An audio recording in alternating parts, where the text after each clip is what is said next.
শেষ বৈঠকে তাশাহুদ পড়া। শাকিক ইবনু সালামা রাদিয়াল্লাহু তাআলা আনহু থেকে বর্ণিত, তিনি বলেন, আব্দুল্লাহ ইবনু মাসউদ রাদিয়াল্লাহু তাআলা আনহু বলেন, আমরা যখন নবী করিম সাল্লাল্লাহু আলাইহি ওয়াসাল্লামের পিছনে সালাত আদায় করতাম, তখন আমরা বলতাম, আসসালামু আলা জিবরিল ওয়া মিকাইল এবং আসসালামু আলা ফুলান ওয়া ফুলান।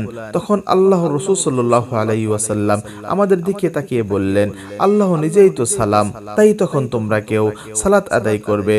তখন সে যেন বলে, আত্তাহিয়াতু লিল্লাহি ওয়াসসালাওয়াতু ওয়াত-তাইয়িবাতু আসসালামু আলাইকা আইয়ুহান নবী ওয়া রাহমাতুল্লাহি ওয়া বারাকাতুহু আসসালামু আলাইনা ওয়া আলা ইবাদিল্লাহিস সালিহিন। সকল মৌখিক, দৈহিক ও আর্থিক ইবাদত আল্লাহর জন্য। হে নবী, আপনার উপর আল্লাহর সালাম, রহমত ও বরকত বর্ষিত হোক। সালাম আমাদের ও আল্লাহর নেক বান্দাদের উপর বর্ষিত হোক। কেননা যখন তোমরা এ বলবে, তখন আসমান ও জমিনের আল্লাহর সকল নেক বান্দার নিকট পৌঁছে যাবে। এ সঙ্গে আশহাদু আল্লা ইলাহা ইল্লাল্লাহু ওয়া আশহাদু আন্না মুহাম্মাদান আবদুহু ওয়া রাসূলুহু। আমি সাক্ষ্য দিচ্ছি যে আল্লাহ ব্যতীত প্রকৃত কোনো মাবুদ নেই, এবং আমি আরো সাক্ষ্য দিচ্ছি যে নিশ্চয় মুহাম্মাদুর রাসূলুল্লাহ সাল্লাল্লাহু আলাইহি ওয়াসাল্লাম তার বান্দা ও রাসূল। ও পড়বে সহিহ বুখারী শরীফ, হাদিস নম্বর 831।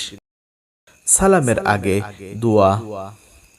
উরওয়াহ ইবনু জুবাইর রাহমাতুল্লাহ আলাইহি থেকে বর্ণিত, নবী করিম সাল্লাল্লাহু আলাইহি ওয়াসাল্লামের স্ত্রী আয়েশা রাদিয়াল্লাহু তাআলা আনহা তাকে বলেছেন যে আল্লাহর রাসূল সাল্লাল্লাহু আলাইহি ওয়াসাল্লাম সালাতে এ বলে দোয়া করতেন, আল্লাহুম্মা ইন্নী আউযু বিকা মিন আযাবিল কবরি ওয়া আউযু বিকা মিন ফিতনাতি মাসিহিল দাজ্জালি ওয়া আউযু বিকা মিন ফিতনাতিল মাহইয়া ওয়া ফিতনাতিল মামাতি।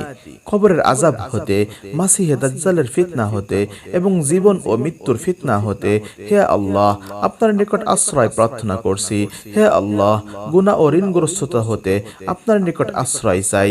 তখন এক ব্যক্তি তাকে বলল, আপনি কতই না ঋণগ্রস্ততা হতে আশ্রয় প্রার্থনা করেন। তিনি আল্লাহর রাসূল সাল্লাল্লাহু আলাইহি ওয়াসাল্লাম বললেন, যখন কোনো ব্যক্তি ঋণগ্রস্ত হয়ে পড়ে, তখন বলার সময় মিথ্যা বলে এবং ওয়াদা করলে তা ভঙ্গ করে। মুহাম্মদ ইবনু ইউসুফ রাহমাতুল্লাহ আলাইহি বলেন, খালফ ইবনু আমির রাহমাতুল্লাহ আলাইহিকে আমি বলতে শুনেছি যে মাসিহ ও মাসিহ এর মধ্যে কোনো পার্থক্য নেই, উভয় শব্দই সমর্থবোধক। তবে একজন হলো ঈসা আলাইহিস সালাতু ওয়াস সালাম এবং অপর ব্যক্তি হলো দাজ্জাল। সহিহ বুখারী শরীফ, হাদিস নম্বর 832। উরওয়াহ ইবনু জুবাইর রাহমাতুল্লাহ আলাইহি থেকে বর্ণিত, আয়েশা রাদিয়াল্লাহু তাআলা আনহা বলেন, আল্লাহর রাসূল সাল্লাল্লাহু আলাইহি ওয়াসাল্লাম তার সালাতে দাজ্জালের ফিতনা হতে আশ্রয় প্রার্থনা করেন। সহিহ বুখারী শরীফ, হাদিস নম্বর 833। আবু বকর সিদ্দিক রাদিয়াল্লাহু তাআলা আনহু থেকে বর্ণিত, একদা তিনি আল্লাহর রাসূল সাল্লাল্লাহু আলাইহি ওয়াসাল্লামের নিকট আরজ করলেন, আমাকে সালাতে পাঠ করার জন্য একটি দোয়া শিখিয়ে দেন।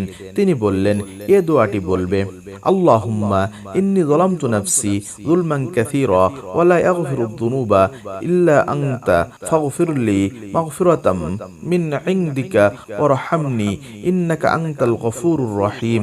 হে আল্লাহ, আমি নিজের উপর অধিক জুলুম করেছি, আপনি ছাড়া সে অপরাধ ক্ষমা করার আর কেউ নেই।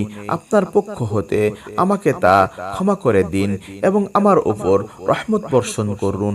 নিশ্চয় আপনি ক্ষমাশীল ও দয়াবান। সহিহ বুখারী শরীফ, হাদিস নম্বর 834।